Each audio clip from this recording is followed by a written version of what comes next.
Hello everyone, today I'm going to make a rant about why the Sega Dreamcast, in my opinion, is one of the most overrated systems of all time.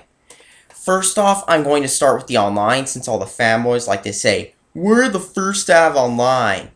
No, you're not the first. The Super Nintendo, Genesis, and the Sega Saturn had online before the Dreamcast did.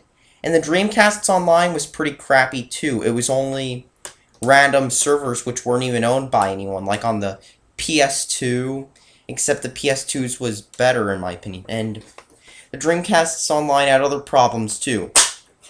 You had to use a 56K modem to connect. There are broadband adapters and workarounds, but those cost time and money. Sure, you can use a PC-DC server, but if you don't have a lot of time, it'll be a waste. Luckily, I found out my ISP has dial-up, so I did manage to get dial-up working. However, I then had to burn a boot disk just to play Phantasy Star Online.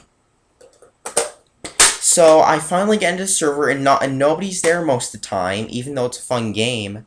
Nobody's there most of the time, and they're all on V2 doing high-level runs.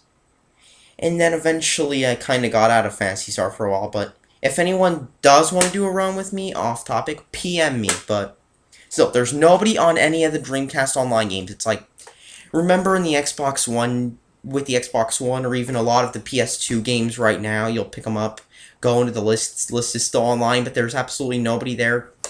That's what the Dreamcast is like for the 3 or 4 games that are still up. The online experience isn't that great, really. And not only... And you also have to have 56K. Well, with the PS2, they actually integrated the broadband adapter in the newer models, so you can actually play online without having to use a modem. In fact, most PS2 games used broadband in the end because the modem just flat out sucked for online gaming. I mean, why didn't the Xbox original have a modem? It required high speed, and everyone used that. And another thing, the Dreamcast's online was just like I said, the PS2's. It was very fragmented. You'd join an online server, and it wouldn't be the same as like another game. Some used GameSpy, you know, like the PS2. Some of them used other stuff. Most of the ones that used other stuff are shut down now, but still. Just saying the Dreamcast had crappy online. And the games, some of them are good, like it has plenty of shmups, but almost all the good Dreamcast games have been ported to about 20 different systems. The shmups, Trick Heart Exalia, Icaragua, whatever, they're on Xbox Live Arcade now. And what about, let's just say Jet Set Radio. That game, it's a good game actually, but all the fanboys were begging Sega to release it on every single system. Bam, it's finally on 360 now. And PS3 and PC through an actual re-release. And there are plenty of other games that have been ported too, like all the Capcom fighting games, PS2, and Xbox, and all their other games too that all the fanboys are hyping about. A lot of them haven't even aged that well, like Sonic Adventure and Sonic Adventure 2. Sonic Adventure 2's aged even worse than the first one because the first one at least had more gameplay and the levels weren't forced, unlike in 2 where you were forced into a Knuckles digging level right after a Sonic level. But I've already reviewed those games, so let me just...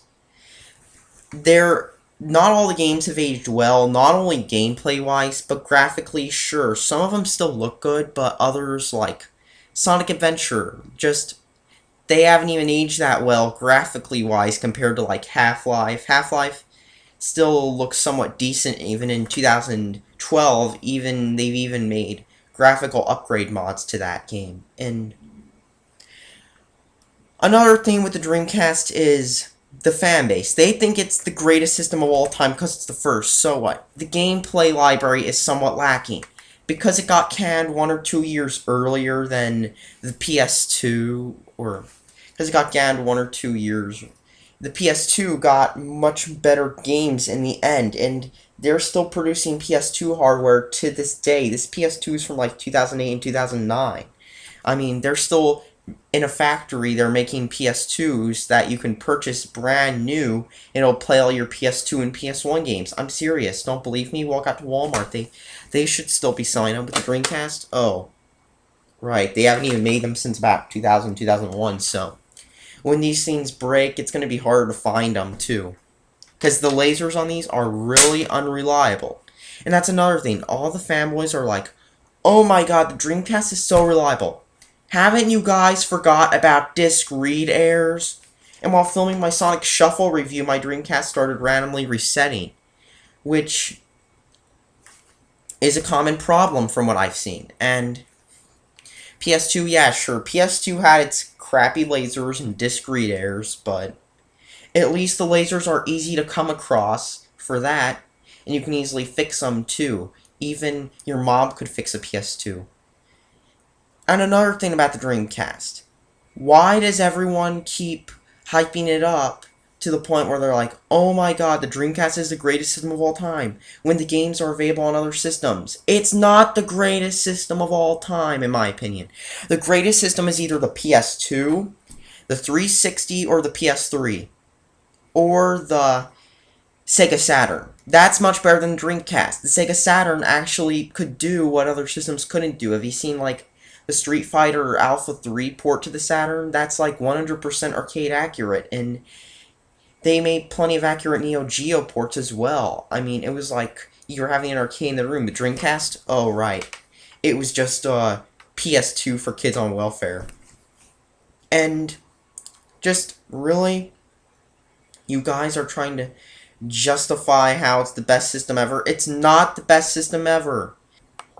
I've seen some fanboys say the Dreamcast is underrated. No, it's the most overrated system of all time. The most underrated system of all time is probably the Xbox original. That did online so much better than the PS2 and Dreamcast did.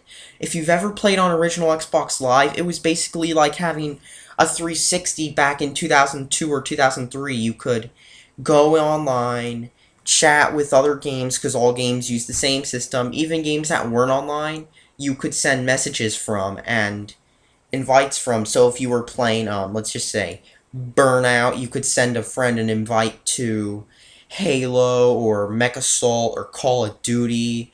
You could do that instantly from an Xbox original. And even if you had a 360, you could send invites to 360 games from an Xbox, to do original Xbox games from a 360 and backwards. So if you had, like, Halo 2, you could get an invite from Halo 3, you could accept it, switch out, put in Halo 3, boom, you could join. It was unique because it was actually tied in before they shut it down. Of course, there's still Excellent Kai, which isn't as good, but that's another story. Point is, there are more innovative systems than the Sega Dreamcast. Not only did the Xbox original have Live, but it had an 8 gig hard drive. You didn't have to buy those crappy memory cards. Remember these memory card ports? You didn't need them anymore because you could just have an 8 gig hard drive which could store all your crap. And it was mostly useful if you didn't mod your system or anything. All in all, the Sega Dreamcast is not very innovative. It didn't do much. It didn't innovate very much.